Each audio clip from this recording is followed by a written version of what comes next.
So Josefine is a visiting PhD from the University of Gothenburg at the Department of Political Science. What she's going to present today is actually the first part of her dissertation project on party queue effects.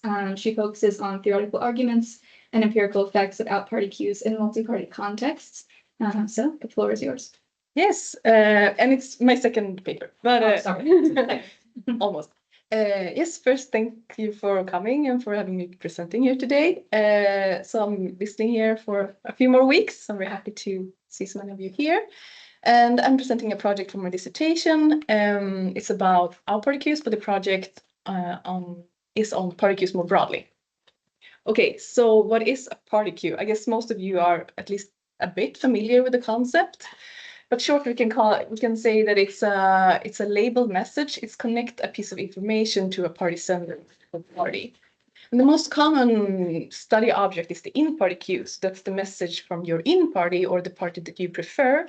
In this paper, I'm interested in the effect of the other potential parties, especially in a multi-party context. So we can talk about out-party queues. So this is the sender that is not your preferred party.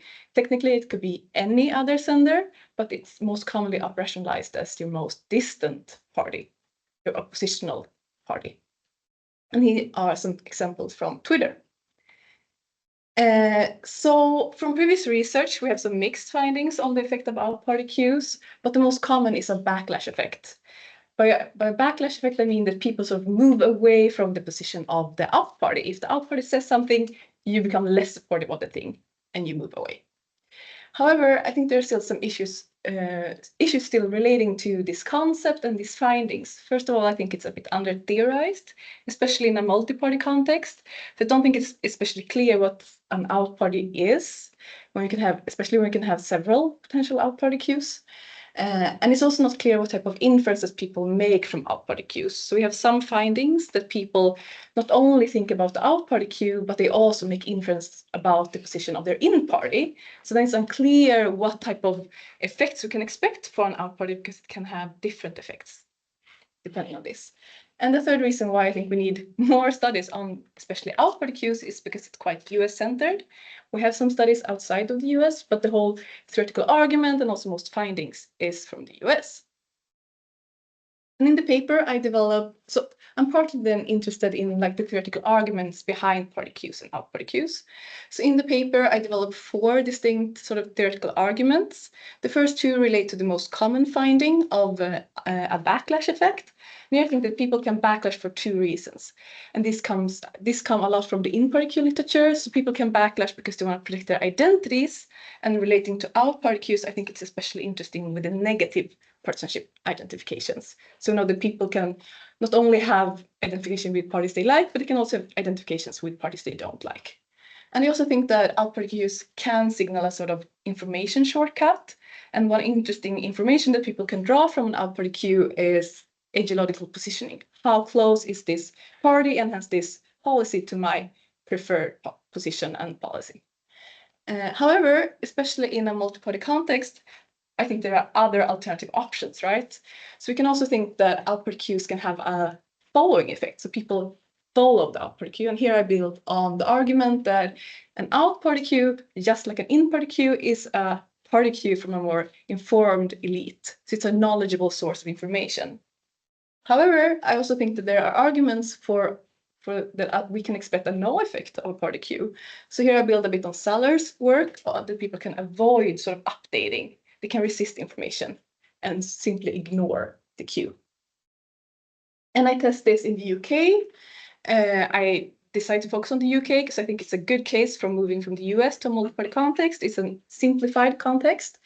I use around 3,500 prolific panelists. I filled it in May, so right after Rishi Sunak sort of announced the election. So this is a heightened political environment. And I opt for a factorial survey vignette. So this is a between and a within subject design. So people answer several different tasks, several different policies, and they receive different types of treatments. And this is because I'm interested in the effect of, for example, an out-party queue when they also know the in-party queue. I'm interested in the separate effect of the out-party queue and of different types of out-party queues.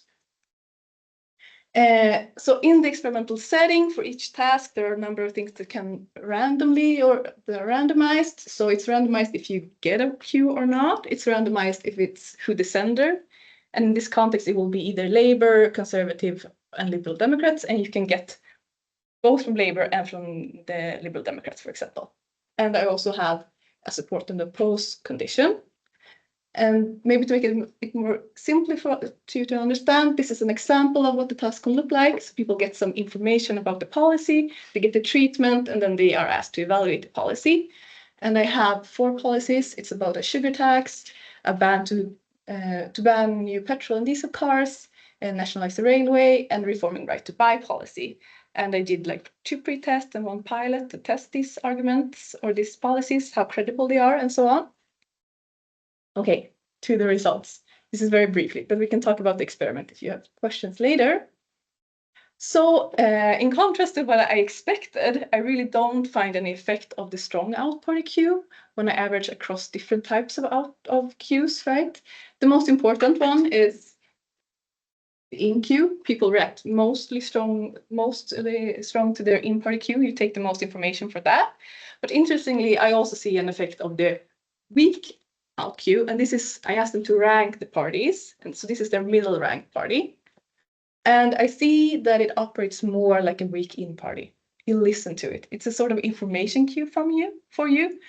And you sort of ignore, my respondents sort of ignore the strong outward cue. I don't find an effect here. This was quite surprising to me, given some other findings. But this is what I find. And also, we sort of know that from the graph before, but here I test more explicitly. If I only look at observations where there is also an in-party cue present, what happens then to the out-party cue? And we see the same pattern here. You sort of resist or ignore the strong out cue. Most typically in my setting, it's the Conservative Party. And you listen to the weak out cue, which is most commonly the Liberal Democrats. And this null effect of the strong out-party cue holds across my 2 moderators that I'm interested in. So even if you really dislike the outgroup, you have a highest ranking of the Bankert's negative partisanship identification scale, I don't find an effect. And the same is if you perceive it to be as far as you as possible on like a left-right dimension. And these results hold also if I focus on positive partisanship identification. So simply put, people ignore the strong out-party cue and they sort of react to the weak out-party cue, and then we find some more moderation. So the question is then, how do these results sort of relate to previous findings, right? It's a bit surprising. So in an exploratory study or exploratory model specification, I test, okay, if I mimic the design more to what we typically have seen, we focus on a strong out cue, and as your in party, I only focus on observations that have that context, then I do find a backlash effect of the strong outward cue. So it seems to be something about the context in which you see the cue that matter for which type of cue you take. So here I argue then that maybe this evokes more of a contentious setting, right? You think about them as 2 polarized actors, and then you see this backlash effect. But I'm interested to hear your thoughts about it. Okay, I'm sort of out of time, but to summarize, so I find effects of party cue effects in the UK, but they are more moderate than we would expect from US findings and some previous studies. And backlash is not the only expected effect from an out-party cue. Especially in like more complex settings, we might expect resistance to occur instead. And for parties that are more in the middle, I think that maybe they are more within one's choice that you could consider them or as a voting options, for example, then we may instead expect an updating, that people sort of follow and take the cue, more like an elite argument. So I don't find support for the backlash argument if I return to my pre-registration and what I thought I would find.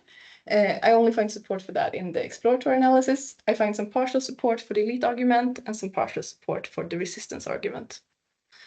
So the conclusions that I draw from these studies that we need to sort of expand and adapt the theoretical framework for a multi-party context.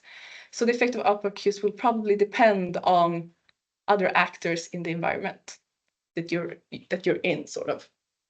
And to make more correct predictions, we should also probably consider the multi-party context more. We should probably also consider the type of messenger, like the sender, And maybe this binary division of an out and an in-party queue isn't that easily transferable from the like a two-party system. We should probably have a more continuous scale on that.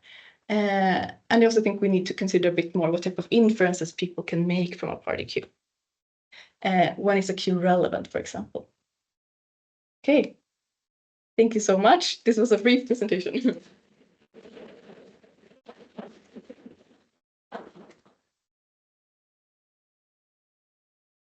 Q&A. I'm also monitoring the chat. Clarification question first. Yeah. So Yeah. what was your dependent variable? Because I missed a little bit. So I asked them to evaluate the policy. So to what extent do you agree or disagree with the proposal of a new sugar tax? Do you think it's a good idea, basically? So it's a standard evaluation. Yeah. I don't know very well the manipulation that you used, but when the out party queue was presented, was there also some kind of language that was kind of attacking the in party? Okay. And would you envision maybe more like better results, perhaps a backlash when there is not just the policy position presented, but also some kind of effective queue as well? Or have you thought about it? Have you considered that? Yeah. So in this experiment, I wanted to keep everything neutral, or at least I randomized everything, right? So maybe, but then I think it's also separate. Then it's a different type of queue, right? Then it's also an in-party queue that's given. Then it's not a reaction to the out-party queue, not necessarily. Yeah. Basically, how often do you see politicians just presenting literally the in-party queue or the out-party queue, right? Yeah. It's oftentimes in relation to the opponent. Yeah, I mean, I think at least in Sweden that does happen, that you argue for this is my position and this is my position. So I don't think it's completely out there. But okay, yes, I think then in a more contentious setting, then we would maybe find this more backlash effects, which I also find when the context sort of more evokes contentiousness. So I think that is like one interesting finding, that the type of context of the queue will matter for the effects. Maybe like a backlash is not always the expected thing, but it will also happen, right? But polarization is not always the case. Yeah. Yeah. Yeah. Yeah, precisely about that. I was also wondering, were there backlash effects found in bipartisan scenarios, like or scenarios where people use a lot of contentious communication instead? For example, let's say the United States. Is this where the concept comes from, or? Yeah, so I think most studies are from the US, and then they find a backlash effect. But we also there's one study who argued for a positive effect even in the US. And that comes from the finding that if you also account for in-party position, then this backlash effect sort of disappears. So what these authors, Fowler and Howell, they argue that we see backlash effects, but it's only because people sort of assume an in-party position that is in opposition to the out-party queue. But I think that study has some issues with anchoring potentially that makes me expect that will not always be the case. But they argue that out-party queues are not necessarily polarizing. Thank you. Very interesting. Regarding the identity part, did you, just for myself, did you look at the extent to which the respondents identify with their own party? So you didn't see an effect? No, as a moderator, no. Yeah. So I have respondents who identify very strongly with their party and more moderately. I think in the UK, it's the scale is about midpoint. I mean, it's about the same as Sweden and many other countries that people feel for their party. But in-party effect didn't change the results. Okay. And if you look at the differences between liberal Democrats and conservatives, whether the effects are different for both parties? So for the Liberal Democrats, I think the sample is a bit too small. I have looked at it, but I think it's a bit underpowered studies. The results sort of hold, but we have it's in the same direction, but I don't think I have enough power to sort of. Be interesting to see whether the effect is different. Yeah, and I did some analysis on that quite recently, and the effect is similar, but we see the strongest effect for the Labour, Yeah. but it's also because most people have Labour as their in Yeah. party. So it's difficult to separate it. But I will look at it more. Thank you so much. Thank you. Yeah. Nice. Thanks. Interesting study. I was wondering, you started with the argument that most of the studies are done in the US, so it's important to look beyond that, and that makes sense. But then I was assuming, I guess, that you would look at Sweden, but Yeah. instead you looked at the UK, and I Yeah. was wondering why, because of course UK is still relatively close to the US in terms of party system. Yeah. Was that because you slowly want to move to the more multi-party systems, or why did you do that? Yeah. Thank you. Yes. I think that for me, the UK is a stepping stone Yeah. to sort of move the theoretical arguments. I selected the UK because I thought it was the most likely case, finding the backlash effect. And I thought it was a good test of it while introducing this new element of an additional party queue. Yeah. So I would like to do this in Sweden as well, and then do more of a ranking, because I think there's interesting variation in the like we can learn a lot from our party queues by looking at more multi-party contexts compared to the US. So I would like to do that, but Yeah, but it was a stepping stone. it is a stepping stone. Yeah.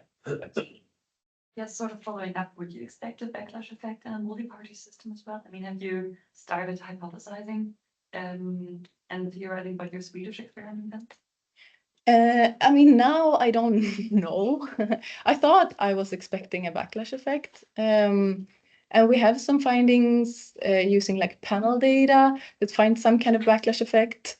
But it's mostly restricted when there's a clear polarized question and there are clear groupings. So we have more of this contentious dimension.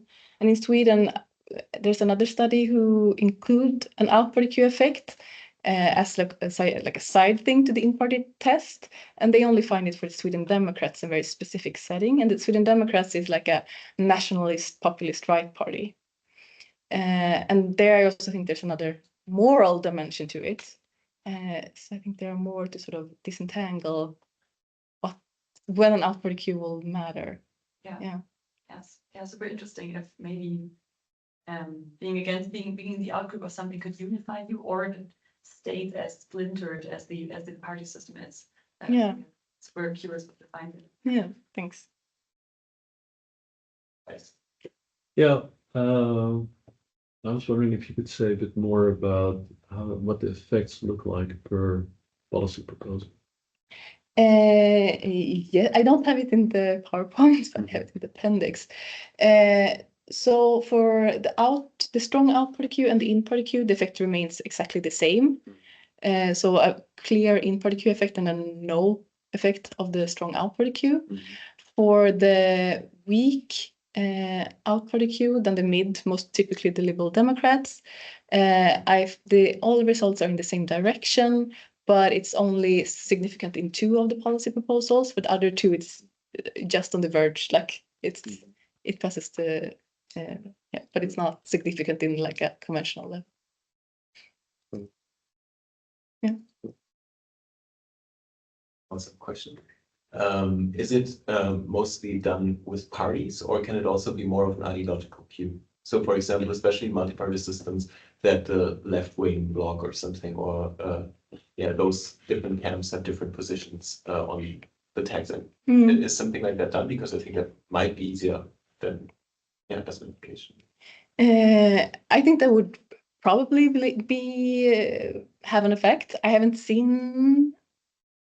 can't think of any studies who do it, but we talk a bit about like bloc politics is a big thing, especially in Sweden. But then it's also a way to sort of simplify the context to mimic a US setting. So I would still think it's interesting, but it's also then we lose some of the nuance that I think is interesting for learning queue effects. But I do think it would matter. Yeah. Thanks. Maybe if nobody has a question, I have another question. I was thinking, I think because Celine also does work on political interest, how much is an identity and how much people have a positive and a negative identity. And I think that's also what people do a little bit in the party identification literature. So how much do you define your in-group also by not defining well, by distancing yourself from a political outgroup. Mm. And I do think maybe, do you think this trend is stronger in the US than other systems? And that might be like a reason why you don't find as strong effects now in this political system. Sorry, I hope Yeah. that was clear. I would have assumed that is the case, but I think that Alexa Bankert has done studies in like US, the UK, Sweden, and Germany.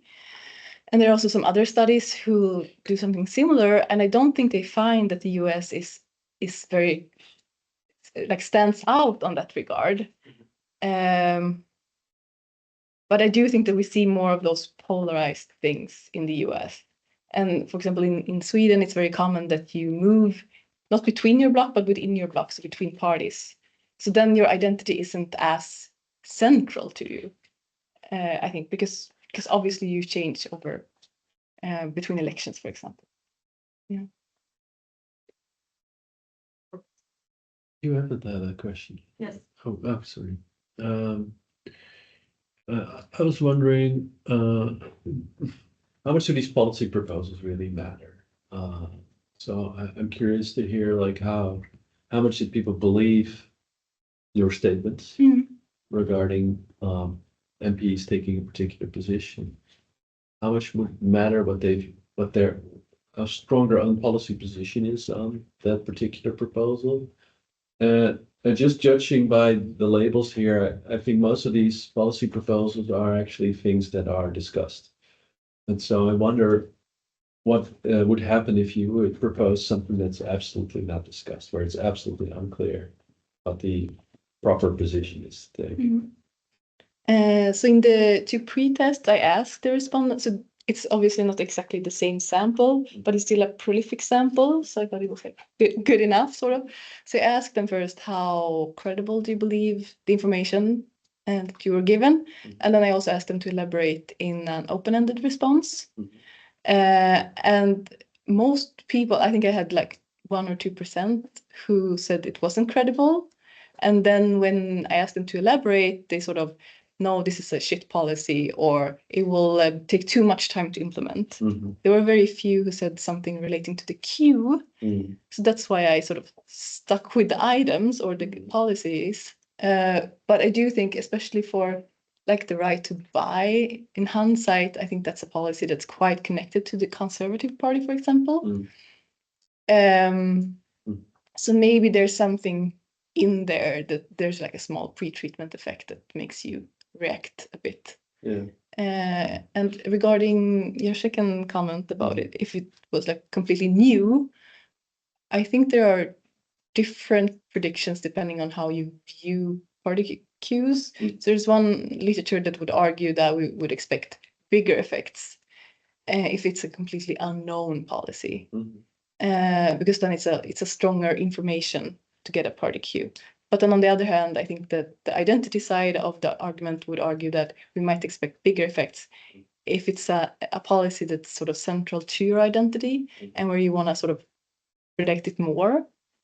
So I'm not sure what would happen with the less known policy. And just a practical question, you also have conservative MPs supporting the nationalization of railways. Yeah. And the reason why is because during this time, the Conservative Party had actually nationalized several companies because they were going bankrupt. Oh, okay. So that's why I thought it was safe to include it. Yeah. But of course, it's a weird, ideologically, it's not. Yeah. I like it. Yeah, my question was similar to that of Kais, but almost the other way around, because you mentioned that it was an advantage that you were in a highly polarized context, right? So I was thinking, why not more polarized issues? It would be super interesting then to combine those and to combine Kais' approach and mine and to rank them in terms of how polarized they are or something like that. But I could imagine you could even try more polarizing policy proposals, more polarizing issues, and it would have been interesting, I think, if you would have to know if you would have found differences between those and the less polarized ones. But yeah, essentially almost the same question. Yeah, thank you. No, I agree. I think that would be super interesting. I opted for semi-salient issues because I wanted the manipulations to be credible. Yeah. But I do think that we have these examples in the US where they have said really opposite things. Like they have treatments that the Republicans say something that's completely off, and people still sort of buy it. So I do think it would be interesting. I just didn't dare to do it myself. Yeah, the manipulation check would then almost be like a second study, right? Like how, like a. Yeah, would be who an believes investigation of- what? Yeah, how far can you drag it in terms of Yeah. how extreme can you make it? And I think especially when you use like I do prolific panelists that are a bit more knowledgeable, they are a bit more attention, like then you have a different sample compared to like maybe MTurk or yeah. Thank you for coming.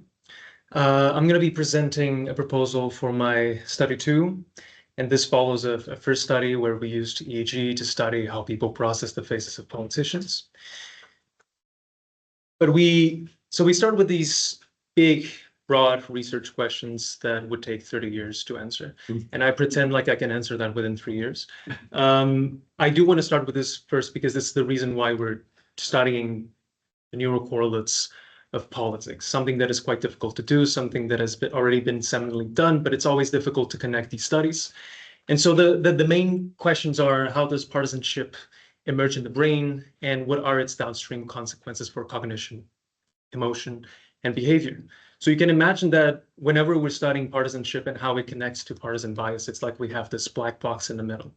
And so we try to understand it in different circumstances what might be happening, but perhaps neuroscience might be a way of trying to pierce into this black box and understanding what are the cognitive operations that are between partisanship, people's understanding of partisan identity, and then people's potential partisan bias, if that is something that actually emerges in the first place. So for this, I look at different literatures. In neuroscience, there are a few studies using neuroimaging that generally find that there's some areas related to emotional processing that are activated for out-party cues and for in-party threat cues. There's also social cognition networks that are activated whenever people are consuming political media. And we also find this higher synchronization of brain activity for the brains of people that have different groups. So for example, within right-wing and within left-wing people, they seem to have more similar types of brain activity, but between the groups, there's where we find the biggest divergence. So far, so good, but this mostly tells us about the quality of processing, not necessarily how it happens in real time relatively to different types of cues. And so then we might also look at group bias literature. And here we find also some clear points to take, that most of these studies are done on race and minimal group research. They find that there's an attention and memory bias for in-group information, a negative evaluation bias towards out-group, and also a tendency to benefit the in-group. But using these studies, for example, in neuroimaging, the temporal resolution is not really the greatest. So it's very good at understanding where it is happening in the brain and therefore what it might mean about that processing, but it cannot tell you exactly what is happening within, say, 1 or 2 seconds. And when you see something like a party cue, I mean, you can basically understand the meaning of this in relationship to other cues around it within less than a second. Therefore, something like EEG might be important because it allows you to distinguish different cognitive operations throughout a single second or more. And we can distinguish something like perceptual processing in the first 300 milliseconds from, for example, evaluative processing that comes afterwards. Something like retrieving meaning, affect, reasoning, and self-reference from a stimulus. While perceptual processing would be something more like extracting the elements of a face, putting it together, recognizing the face, having familiarity, and so on. And within evaluation, we may also differentiate basic evaluation, which is more like monitoring the value of stimuli, versus contextual evaluation, which is more like reflecting, regulating emotions, and so on. So in the first study, we don't find any partisanship differences when we have people watch faces of politicians versus strangers. And instead, we do find an N170 for people seeing politicians versus strangers. What this is indicative of is that people seem to pay more attention to politicians, so nothing crazy there, but they might indicate that there's effective salience there.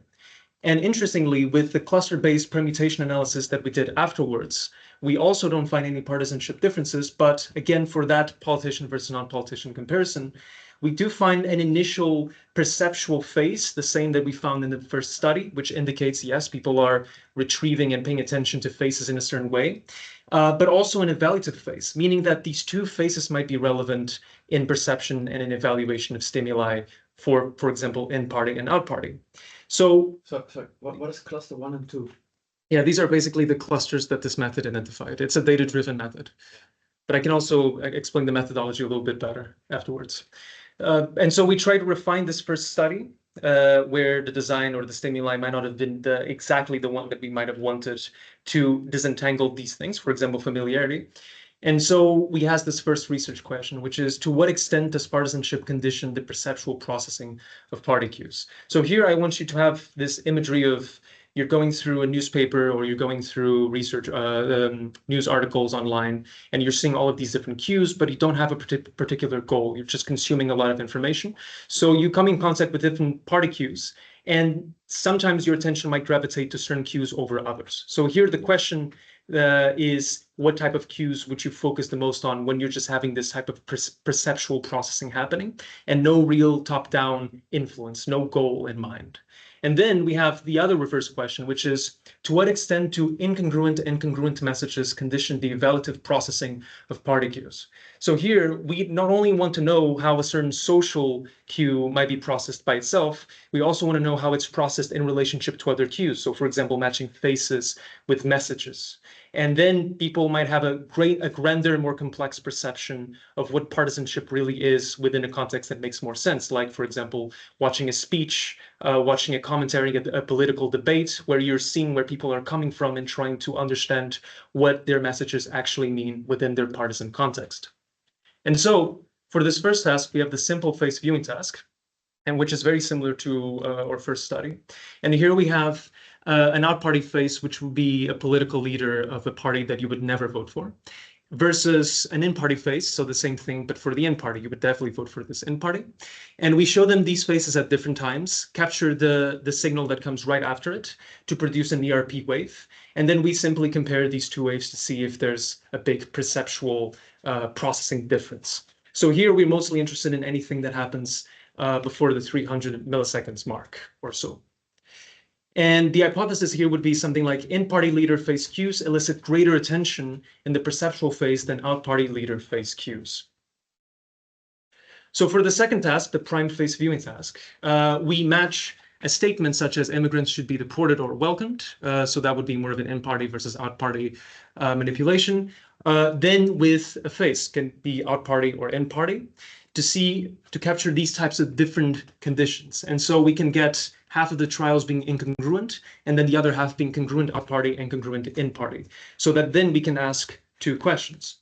But just for you to have an idea, for example, if we compare, say, congruent out-party with congruent in-party, we might see a late positive potential, which would come basically after the perceptual phase. We would definitely know that this difference means that there's being a different evaluation of the stimulus. And so our hypotheses here would be incongruent cues elicit greater violation of expectations in the evaluation phase compared to congruent cues. So you could see this as a sanity check, but also I think it's important to establish that people do have some sort of processing that shows, yeah, this really doesn't fit with this person. This cue is not related to this party. And that is basically capturing the very essence of partisanship, which is that you understand why a party would be communicating a certain idea. With the other question, which is congruent out-party leader face cues elicit greater emotional processing during the evaluative phase than congruent in-party leader face cues. Well, this one might be a bit of a traditional expectation. I'm not entirely sure if it would check out, but the idea is for the out-party, you might take a little bit more emotional processing and regulation because you simply don't really like the out-party, and you may be understanding the message in relationship to them and doing something about it, while for the in-party, maybe you just take it more easily. And so for the next steps, I mean, there's many ways that we could approach screening. We do want to achieve at least 50 participants for this EEG paradigm. It is within subject, so we're not going to try to have all of these more complex comparisons between people with different characteristics, but we might be interested in screening out people that don't have a lot of political engagement, for example. We might add pre and post experimental questions. This is more curiosity driven at the moment. And we might want to translate this into a behavioral task for study 3. For example, if we want to understand this within the context of adolescence, how people develop a perception of partisanship, if they're able to accurately identify a statement for the party leader that is communicating it, and so on. So if you have any ideas, any suggestions or any questions about the paradigm, please do let me know. And thank you for listening.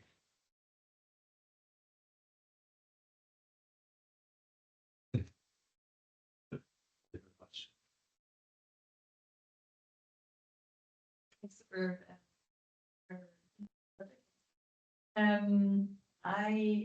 I'm wondering about your first hypothesis. So you're expecting more attention towards in-party leader based. How could it not also be that in today's polarized context, people hate out-party leaders more than they like in-party leaders? And especially, I mean, if you're going to do this in the Netherlands, it's probably going to be a lot of hair builders, right? People know him and his face very well, but not automatically elicit more attention. No, this is a really good question. And so the first problem is that certain parties may just be different. And that some people's emotional reactions to specific parties are kind of special, that they're more salient, and that this could also drive differences. So if possible, that's also something that I might want to check. And therefore, maybe we might actually find responses in the opposite direction. Also, given that our population is most likely going to be university students from UVA, this most likely means that this might be the face that occurs to people the most. Although, also based on Maike's study, what she did for her study was that she had 2 in-party faces and 2 out-party faces. So maybe this might help in averaging out the signal and maybe making it a bit like, maybe, yeah, like reducing the weight that party would have. But I still think it's potentially an issue here. We do still want to use the leaders of parties because this is the most relevant to political communication, the most ecological. You open the news, that's what you see. But it is something we might have to take in consideration. I don't mind if we construct an hypothesis that is based on the literature, but we know that might be false in our context, if it means that we can actually still explain it easily, right? So I think this might be one of these scenarios. And also there's a lot of research that shows that threat can also flip the bias towards the outgroup. So it could be that Wilders, for example, is much more threatening than many other political leaders, and therefore he might be a bit of an exception. Now, for the design, I'm not entirely sure how I should partition trials and so on, or screen people. But what you're saying is most likely what's going to happen. A lot of people are probably going to choose them as an outgroup. Want to signal less known faces and make them signal them as out party leaders. I would select the VVD, right? I would see Wilders and then somebody else. Okay, technically, is he still the only member of that party? I mean, you could just show me anyone else and put a VVD shirt on them. And it's perfectly reasonable that I don't know that because I literally only know him, right? Like, so maybe you could vary this somehow so it's not only about that one face. So we have considered this before, and I also fought a little bit for this idea. There's one thing, which is that there's a lot of research with EG and race, especially race and not minimal groups, that finds all of these different intentional differences, where people seem to have a P200 for the out group and an N200 for the in group. But what I think might be happening is that the visual cues are processed so fast that you will always find strong effects for these groups. So you can but just by processing the facial features of race, for example, you can automatically understand if it's in group or out group, and that drives effects. If you show them a shirt that indicates, or a frame that indicates that they might be in group or out group, it might be that people focus on that rather than the actual face. So it would be less of it is still social, but people are not finding the identity through the face, which would be the most ecological. I think that it's an interesting question, but that should be asked in a separate type of design or path of research. And also the problem with trying to get people to memorize faces and then say, this face is definitely from this party, they're a politician that you just don't know. The problem is then making sure that the manipulation works and people remember the face, and also that the processing would just be different. So we wouldn't compare with our study one, and that maybe it's more that you're processing an unknown face from a party rather than processing a known face from a party. Like they're just two different types of stimuli. So all interesting avenues of research, we kind of just chose this one because it's the most ecological, I guess, and we'll have to suffer with the consequences. Elaine? I'm just curious, could you maybe clarify the different brainwaves or things that you're looking at and like what that actually means for this this research question? Yeah. Just because I think it could be helpful to get clarification on that. Yeah, so in this first study, what you see here is basically the ERP itself, the event-related potential, and it's for the two conditions when you see politicians and non-politicians. And what you can see here is basically a voltage. So this is measured in specific electrodes in the brain. In this case, it's the posterior electrodes, these ones exactly. And what you're seeing here is the voltage becoming more positive, then more towards the negative side, then rising again. And this is the multiple neuronal populations in the brain being activated at the same time and producing that polarization. So they're all becoming very negative. Well, they produce a field that is negative towards the electrodes that we're measuring, and we get to measure that negativity like either becoming positive or the negative and so on, and that's what produces the wave. It's a bit abstract, so contrarily to neuroimaging where it's very obvious, look at this beautiful map of a brain. Here you do have to try to understand where it comes from, and the nuance and the part that is easier to understand is the time frame. So you know that it happens here and there, but it's a bit harder to comprehend exactly what wiring in the brain is actually doing what, spatially speaking. But I guess my question is, like, what does it tell us about? Yes. Yeah. So, for example, when I'm showing you these waves, the idea is that if the peak becomes more negative, it means that there are certain components in the brain, certain neuronal populations, that are being more activated. So it's like what we often say is you're allocating more resources to a certain type of cognitive process. So for example, if you're paying more attention to a face, you're processing that face more, then you might have a greater N170, which is this negative deflection. And for example, if you're processing and you're having more emotional processing for stimulus because it's more complex, difficult, stressful, then you might have this prolonged activation, which might be multiple different neuronal activations throughout the brain, keeping connected and active throughout like an entire second. It's spatially, it might be a bit hard to comprehend, but basically, after 100 years of research, people have found some patterns and know that some cognitive processes are associated to some differences.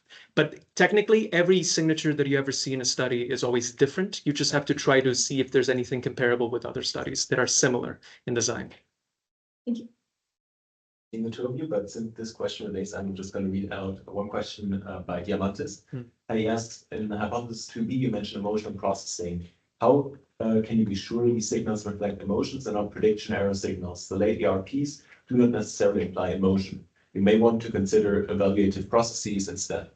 Yeah, I mean, this is a fair question. I mean, for H2A, we would be sure that it would be, or at least we would be relatively certain that this would be a violation of expectations, because for this we might expect something like an N400, which is typically studied with semantic cues, but this can also happen for non-semantic cues. It can happen for any violation of expectations, and this happens within a certain phase. And this is also an evaluative process. So we wanted to somehow distinguish the ones that come later. Maybe we could call them reflective processes or regulatory processes rather than emotional processes. The only reason I used emotional is because the component that comes to my mind first is the late positive potential, which is often associated to emotional processing in the literature. It is true that it could be connected to the same thing that I mentioned in H2A, but I think that if it's prolonged and it comes in later and it happens between congruent outgroup and congruent ingroup, then I would suppose at this point it would have more to do with you regulating something. So I mean, what are you regulating exactly? Probably your emotions. But I will say that I'm not absolutely sure that these are emotions. Maybe we should still just change the terminology so it's not as confusing or erroneous. Micah and then Josefine. Yeah, thank you. Great presentation and exciting project. I was wondering about the trial structure that you have in both tasks, because in both it's basically observing as a participant, right? And I see you have 60 plus 60 trials, so a lot of trials. I remember from my EEG study, then there was a small task. They didn't have to press anything, they just had to mimic the expression. A lot of participants said already like that they found it quite boring, and I even saw some people just, slowly not doing anything anymore during the task. So yeah, I think it might be better to just have one, like maybe even a sorting, like is this congruent or incongruent, and then yes or no, or something like that. And also relating to that, because I agree that real faces of politicians are better, but then if you have 60 trials, does it mean that you see 30 times Wilders and 30 times Klaver or something, or? Yeah, so this experiment here, if we only keep it the way it is, it would only last like 4 minutes, which I don't think it's too bad. But this is because, unlike your study, we are only using ERP, so we could show a face for, let's say, a second or even slightly less, and then we can capture like 1 second and 200 milliseconds afterwards. So that makes it very short. Here, I think the likelihood that people will be tired is higher, but also people are processing these statements before the faces, and we can, I'm not sure exactly what instruction we'll give them. Maybe it's a bit more entertaining for them to process this than, for example, processing mimicry for faces. I'm not entirely sure. This is something that piloting might tell us. Maybe implementing decision-making, like saying if it's congruent or incongruent, or something else might make it more entertaining for people as well. I've heard that that keeps people more connected. The only issue is that it changes the meaning of the ERP a bit, and it changes the way we write about it, but also it gives us more behavior, which we can also analyze. So in my previous meeting, we removed the behavioral part. I think we could also just as easily add it if we decided again. I would agree that would make it a bit more entertaining, but also it would increase the duration a bit more. So this here lasts about 15 minutes. We also would include pauses, so people were not too tired, like 2 minutes or so. And I don't think it would be too bad. How long was yours in just your part? 30 or 40 minutes, so it was longer. Definitely. Yeah, that's typical. No, so it's shorter, but it's just a lot of repetitive faces, yeah. So, and adding a behavioral, like just one question or something, gives you extra data in case you don't really find that much. It just gives you another set of data, which is nice. But I agree, it does maybe change the way they look at the faces in the statement. So it's just something to consider. Yeah, if they're asked if it's going to be congruent or incongruent, they may prepare themselves to understand the cues rather than just reacting passively. Yeah. I don't know what's better, honestly. I think that you interpret them slightly in a slightly different way. But yeah, I mean, it's just one of these small questions that you just have to make a choice. Yeah, or whether they disagree with the statement, or for example, yeah. Topic it is about, immigration or healthcare. Yeah. No. Yeah, I agree. Yes, thank you so much for a very interesting presentation. I think this is super fun because it's fun that you can have the opportunity to study this. So I think my my question really related to the 60 trials, but another question, and maybe I missed it. Are you also interested in how the processing of incongruent information differs between if it's an out or an in-party signal, right? Yeah, so it's basically this, if the message, for example, yes, is... So you react differently depending on if there's an incongruency relating to the out group and the policy or the in group and the policy. Right, so here we do have more studies in EEG that do something like this. And what they find is relatively consistent. I think there's like 3-4 papers that do this. They might do it, like 2 of them, I think they do it in a certain way, and then the other 2 do it in a different way. They have words and statements, they match them, or they have an entire statement and people just read the statement. And what they generally find is that people have an N400 response, which is kind of what we might expect in this hypothesis for things that they disagree with.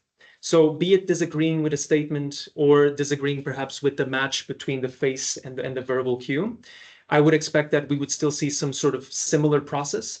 But since in our case, we're interested in what comes after the face and not after a word, it might be that the signature is different and we might find something slightly different that means something similar.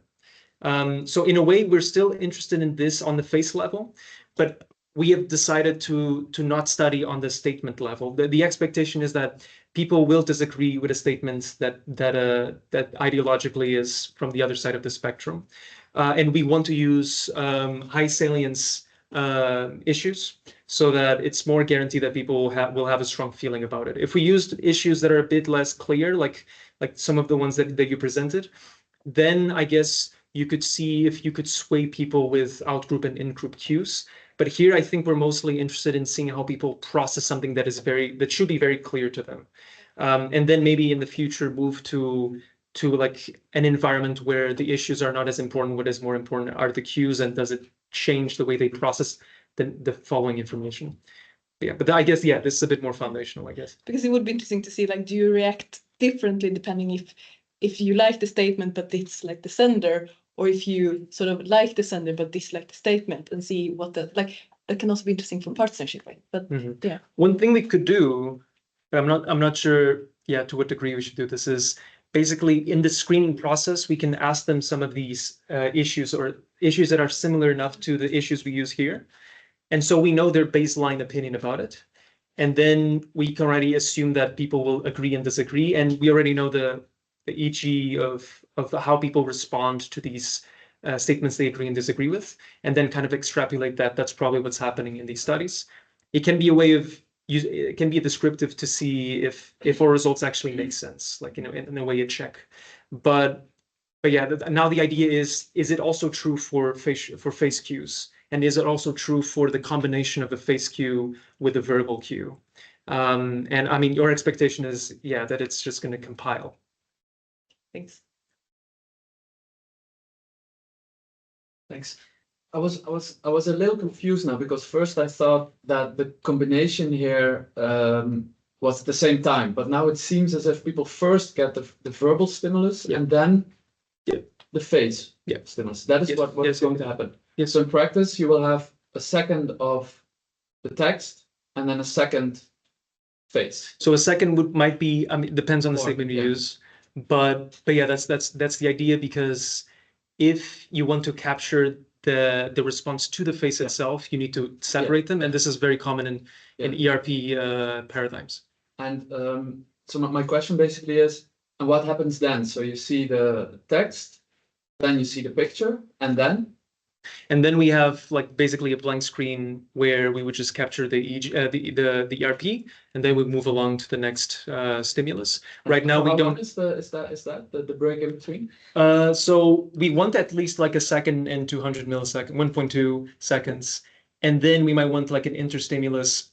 Could be like something like 500 milliseconds, maybe something slightly more.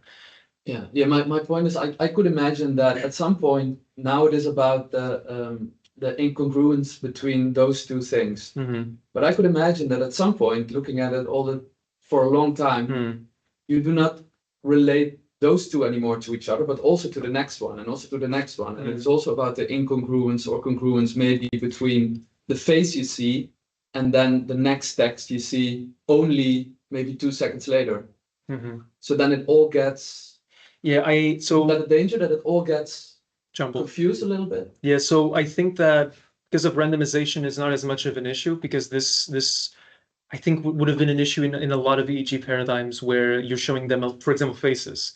I mean, the fact that, let's say, if I show you like 3 in groups and then an out group, they might also have some sort of adaptation, but if you randomize it enough, then it kind of cancels out that effect. I would say if we can somehow break these two, I would try to do so. A decision-making process maybe would help with this, so people would have to stop. Stronger, that's a good point. Yeah, I would have to talk to my supervisor that works with that has more experience with EEG to see what he thinks. Yeah, maybe we can implement decision-making for that purpose, or just have a greater jittering interval between this stimulus and the next. Yeah. But I don't think there would be much more that we could do to improve this and keep it simple at the same time besides doing that. Thanks. But it's a fair question. 2 final brief questions from Martha and Lynn. Okay, so you've been at my first question, so ask my second one. I have no idea whether this is a problem and whether it actually exists as a problem.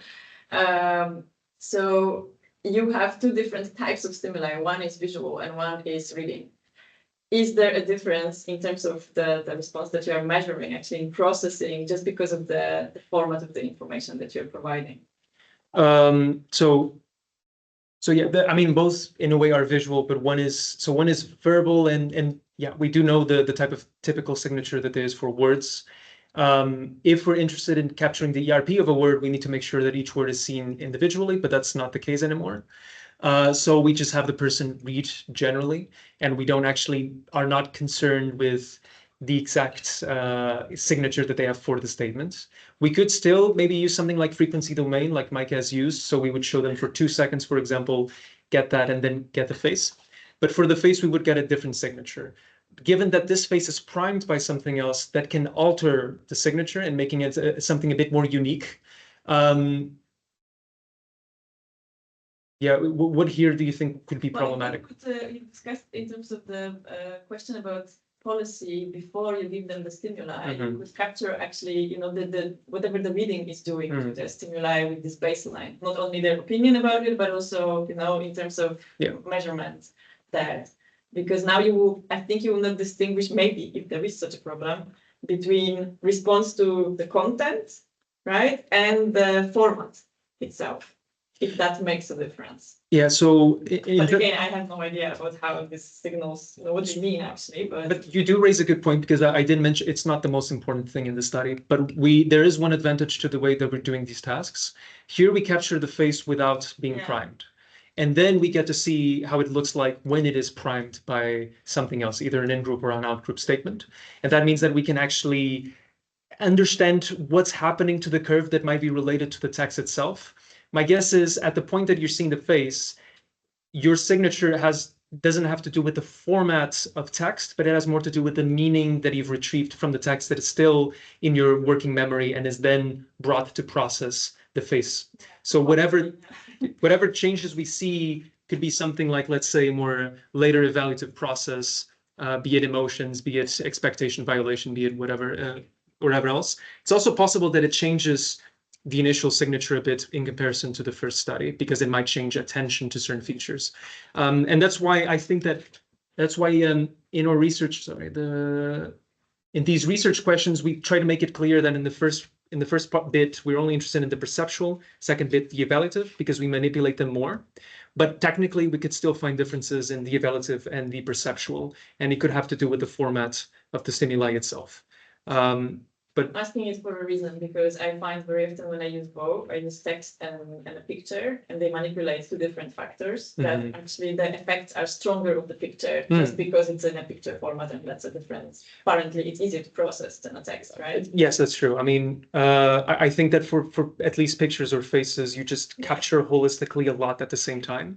I would ask, like, more intuitively, I guess. Yeah, it's so for faces, there's this holistic processing where you just are basically focusing on the individual, the identity as a whole. And the idea is that, for example, for outgroups, maybe people don't process them as individuals, as within a whole internal world, but rather as a category and focus on specific features about them. For words, I think it might be much more flatter the way you process it. So my expectation is that the processing of faces given primers might be a bit more wilder depending on the context. And I'm just not sure if this has actually been done to this extent, probably with other things like emotions maybe, but not for politics or in-group and out-group. We have already 4, but I've already announced that Linda can ask a question. So very please response. Are you going to use the same picture always, or are you going to use different pictures? Because that might help with boredom, and that might even validate your results further, because then you're certain it's the face and not the picture. So I think typically from a neuroscience perspective, you want to have different cues that represent something, that there's some diversity, but at the same time, you don't want too much noise. You are making a good point that maybe we could just have very similar face pictures of the same face, but maybe changing some things to make it a bit more interesting. Just a little darker. Yeah. That might be a good idea. I haven't considered that. But we will have at least 2 faces for in-group and 2 faces for out-group. Very good job. Yeah. Thank you both very much. That you have one of the new versions of the mug. Okay. Have them over. Oh, no, yes. And for the next week, in 2 weeks, we will have Dana Osterwijk here giving a talk about morbid curiosity.